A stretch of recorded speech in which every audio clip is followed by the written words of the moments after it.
പാലസ്തീനയിലെ ധനികര് ഭക്ഷണം കഴിച്ചിരുന്നത് രണ്ടാം നിലയിലാണ്.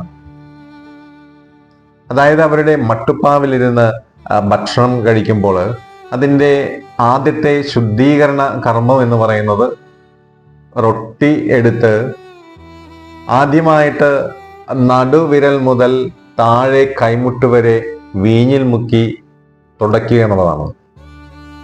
രണ്ടാമത്തെ റൊട്ടി കഷ്ണം എടുത്ത് നേരെ തിരിച്ച് കൈമുട്ട് മുതൽ നടുവിരൽ വരെ തുടച്ച് വൃത്തിയാക്കും. പിന്നീട് മൂന്നാമത്തെ റൊട്ടി കഷ്ണം എടുത്ത് ഈ വീഞ്ഞ് തുടച്ചു കളയും. ഇങ്ങനെ തുടയ്ക്കുന്ന അപ്പക്കഷ്ണങ്ങള്, റൊട്ടികള് അവരെ ജനലിലൂടെ പുറത്തോട്ട് എറിഞ്ഞു കളയുന്നു. ഈ എറിഞ്ഞു കളയുമ്പോൾ അത് സ്വീകരിക്കാനായിട്ട് പുറത്ത് നായ്ക്കളുണ്ടാകും. ബൈബിളിൽ കാണുന്ന ലാസറും ഈ നായ്ക്കളോട് ഒപ്പം ഉണ്ടായിരുന്നു. നായ്ക്കൾ അവനെ ആട്ടി ഓടിച്ചില്ല. കാരണം അവയ്ക്ക് പരിചിതനായിട്ടുള്ള ഒരു വ്യക്തിയായിരുന്നു, സ്ഥിര സാന്നിധ്യമായിരുന്നു. ലാസർ അവിടെ ഈ നായ്ക്കളോടൊപ്പം മേശപ്പുറത്തുനിന്ന് വീഴുന്ന ഈ അപ്പക്കഷ്ണവും അന്വേഷിച്ച് അവിടെ ഉണ്ടായിരുന്നു. കാലം കടന്നുപോയി. രണ്ടുപേരും ജീവിതം അവസാനിപ്പിച്ച് ദൈവപിതാവിൻ്റെ പക്കലേക്കെത്തി. ലാസർ അബ്രാഹമിന്റെ മടിയിൽ കിടക്കുന്നു. ധനവാനാകട്ടെ നരകത്തിലെ തീച്ചൂളയിൽ വെന്തുരുകുന്നു. രണ്ടുപേർക്കും മധ്യേ അഗാധമായിട്ടുള്ളൊരു ഗർത്തം. ഈ ഗർത്തം സ്ഥാപിച്ചത് ദൈവമല്ല, നേരെ മറിച്ച് ഈ ധനവാൻ ഈ ഭൂമിയിൽ ജീവിച്ചിരുന്ന കാലത്ത് എത്ര അകലത്തിലാണോ ലാസറിനെ നിർത്തിയത്, അതേ അകലം തന്നെ സ്വർഗവും പാലിച്ചു എന്ന് വേണം പറയാൻ. പ്രശസ്ത തത്വചിന്തകനായ ഇമ്മാനുവൽ ലെവിനാസ് അദ്ദേഹത്തിന്റെ തത്വചിന്തയിൽ ഇങ്ങനെ ഉൾപ്പെടുത്തിയിട്ടുണ്ട്. The face of the other എന്നാണത്. Face value of the other. അവരന്റെ പരിതസ്ഥിതികൾ കണ്ട്, അവന്റെ മോശമായ സാഹചര്യം കണ്ട് ഒരു എത്തിക്കൽ കോൺഷ്യസ് നമ്മുടെ ഉള്ളിൽ ഉണ്ടാകണം എന്നാണ് അദ്ദേഹം പറയുന്നത്.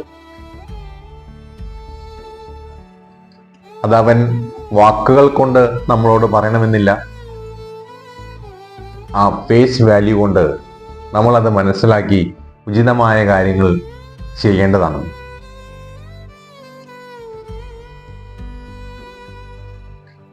പഴയ നിയമത്തിന്റെ മൊറാലിറ്റി എന്ന് പറയുന്നത് തെറ്റ് ചെയ്താൽ ശിക്ഷിക്കുന്ന ഒരു ദൈവത്തെയാണ് അവിടെ നമുക്ക് കാണാനായിട്ട് സാധിക്കുക.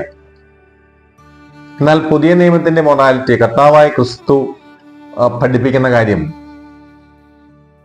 ചെയ്യാൻ സാധിക്കുന്ന നന്മ ചെയ്യാതിരുന്നാലും അത് തിന്മയാണ് എന്ന് തന്നെയാണ്. അതാണ് ഈ ധനവാൻ ഇങ്ങനെ ശിക്ഷിക്കപ്പെടുന്നത്.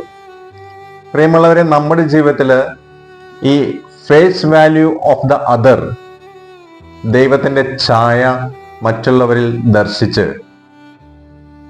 അവർക്ക് ജീവിതത്തിന് വേണ്ട സൗകര്യങ്ങൾ നമ്മളെ കൊണ്ട് ചെയ്യാൻ സാധിക്കുന്നതാണെങ്കിൽ അതിൽ നിന്നും നമ്മൾ മുഖം തിരിച്ച് കളയരുത് എന്നാണ് ഈ സംഭവം നമ്മെ പഠിപ്പിക്കുന്ന പാഠം എന്ന് പറയുന്നത്. നിനക്ക് ചെയ്യാൻ സാധിക്കുന്ന നന്മ അത് ലഭിക്കാൻ അർഹതയുള്ളവരിൽ നിന്ന് എടുത്തു കളയരുത് എന്ന് വചനം നമ്മെ പഠിപ്പിക്കുന്നുണ്ട്. എത്ര ആളുകളെയാണ് നമ്മളിങ്ങനെ മുഖം നോക്കാതെ ഒഴിവാക്കി വിട്ടത്.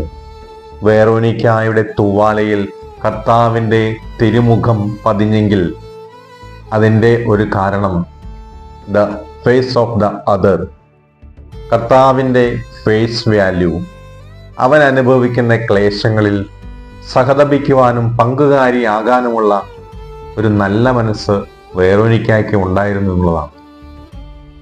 ഇതേപോലെ ക്രിസ്തുവിൻ്റെ മുഖം നമ്മുടെ ഓരോരുത്തരുടെയും ഹൃദയത്തിൻ്റെ തൂവാലയിലും പതിയുമാറാകട്ടെ.